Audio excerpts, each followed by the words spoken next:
A new AI technology. It's a chat GPT like tool for making custom videos. We'll talk all about that. But first, Stephen, Netflix earnings, they bombed, stock down 8% on results that didn't look that bad to me. Are you buying the dip in Netflix? No, Dan, absolutely not. Look, the main thing to know about Netflix's earnings is yes, subscriber count went up 5.9 million, super impressive, but it grew at, I think the growth was 2 or 3%. Here's the thing. This is a stock that for years was growing at 20, 30, 40% per year. And now we're down to 2 and 3% growth. That's measly growth. And look, the stock has kind of had to re-rate, right? It was valued as this super growthy stock for a long time, and it's had to re-rate down. So absolutely not. Do not buy the dip in Netflix. We warned people to avoid the stock 5 years ago, and it's actually pretty much flat over the past 5 years. The S&P 500, you would have done you would have two extra returns simply buying the S&P 500. So no, absolutely not buying the dip in Netflix. So you wrote about Netflix a lot back 4 or 5 years ago, and I hope you added a lot of articles. And your thesis was basically that Netflix was a first mover. It gained 10, 20,000% its stock because it was a first mover. But at the time, all the competition was coming up. Disney Plus was getting ready to launch, Amazon Prime, whatever Apple's streaming service is called. And your basic idea was that there's going to be a lot of competition. You were definitely right. But the one shocking thing to me is that streaming has turned out to be a horrible business. We had the streaming wars and nobody won. Every company that got into streaming has lost. Why do you think that is? Horrible business. It's just, look, you have to spend so much money producing content. I think Disney will spend, or did last year, spent around $30 billion making content. And Disney, I mean, look, I was bullish on Disney and it's been wrong. Disney blew away all its forecasts for how many subscribers it was going to get. I think it hit its 4-year targets in less than 1 year. Yeah, last quarter, it lost $660 million on its streaming business, and that was down from $1.5 billion a year previous. Again, Netflix, although it's making kind of minuscule profits now, was unprofitable for years. And you look at the amount, the cumulative profits of these big studios and TV companies today versus 10 years ago, and it's gone backwards. That's not what we're used to in the markets, right? We're used to profits and revenues going up. So it's a really crappy business, and not just in TV and film, also in music streaming. So Spotify, the music streaming platform, outward earnings this morning, it has 220 million paying users, okay? Record, and yet it's losing more money than ever before. Again, that's a company that has to pay the big music producers and the companies that own the rights millions of dollars. Really terrible business. Great service, really terrible business. Yeah, the only companies in the streaming space I can think of that actually made out well are the advertisers, like the Trade Desk, which did targeted advertising, or Magnite, which did the same thing on streaming TV. Other than that, it's kind of been a disaster for all the companies that have gotten into it. So you've called Netflix a disruptor in decline. I have to agree with you there. What about Tesla? Because at first glance, Tesla has a lot in common with Netflix. They were the first mover in electric vehicles. They had a 1,000-mile lead over all their competitors. That lead still exists, but it's closed quite a bit. They just released earnings too. Lukewarm. Market didn't like it. What do you think about Tesla? I think the market is missing the forest from the trees when it comes to Tesla. As you said, Tesla, it's kind of has similar, it has commonalities with Netflix, right? Kind of the pioneer at the vanguard of this really disruptive trend. One, I would say electric vehicles is still in its infancy, okay? It's up, the amount of electric vehicles sold up 4x since 2019, but the pace is actually increasing even as the numbers go up. That's a sign that we're still in the growth phase of that disruption. But for anyone out there that owns Tesla or is thinking of buying Tesla, I believe the key thing to focus on with Tesla is the amount of self-driving miles that Tesla cars are doing.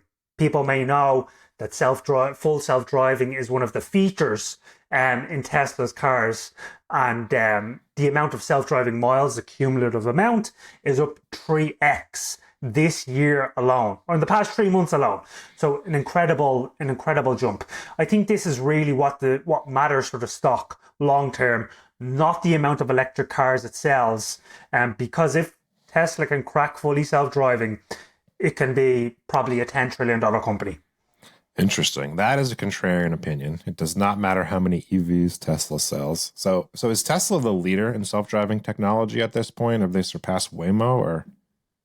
Sure. So Waymo, as people may know, is owned by Google, and it's like that's a robo taxi company. That's an Uber. Okay, Uber, robo taxi, Uber.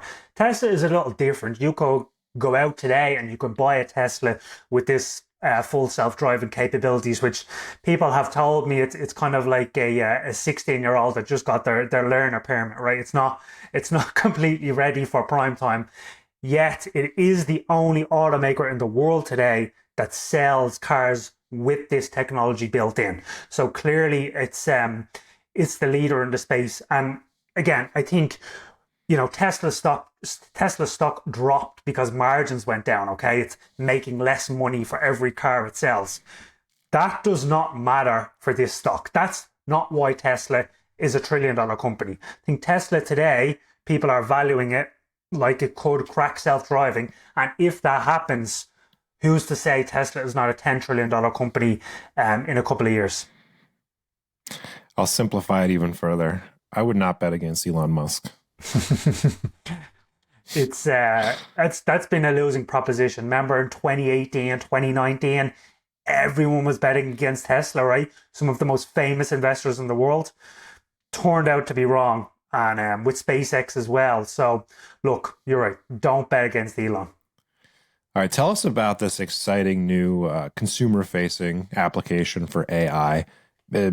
As I understand it, it's basically a chat GPT-like interface that can help you make custom videos. Yeah, so people may have seen tools like Midjourney and DALI, which essentially let you type in something like really random, like Rhodesian Ridgebacks doing homework on the moon in the 1980s. And this image generator would spit out these different images of exactly what you typed in.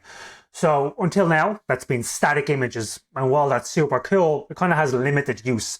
So this new company called Runway ML, it just raised money from NVIDIA and a bunch of other investors. And essentially what Runway ML does is you can type in whatever you want and it will spit out AI generated videos and video footage of exactly what you typed in. This is a huge step change and kind of enables tons of new use cases that we haven't even thought about. I mean, my first instinct is that that's scary. Like, so why can't someone type in Stephen McBride, I don't know, praising something evil, and there'll be a video of you online doing something false.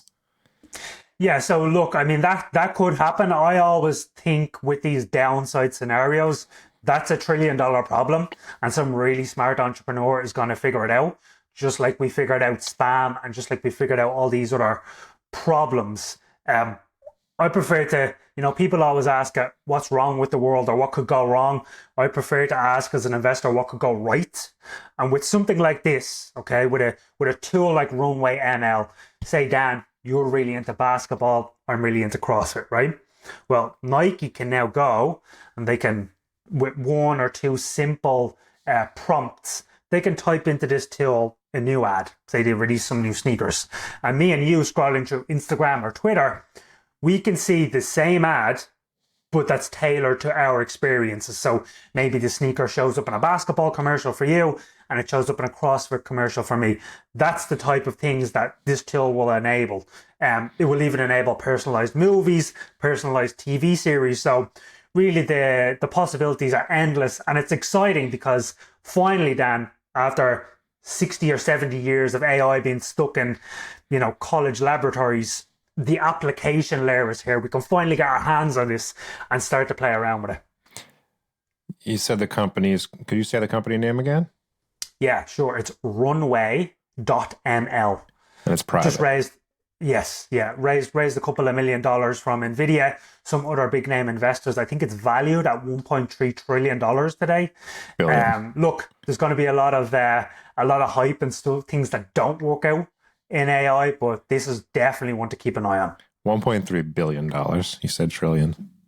Sorry, billion. You lose track. You lose track these days. Billion, trillion, Trillion ain't what it used to be. for sure. All right. Well, thanks, Stephen. We'll talk again next week. Thanks, Dan. Have a great day.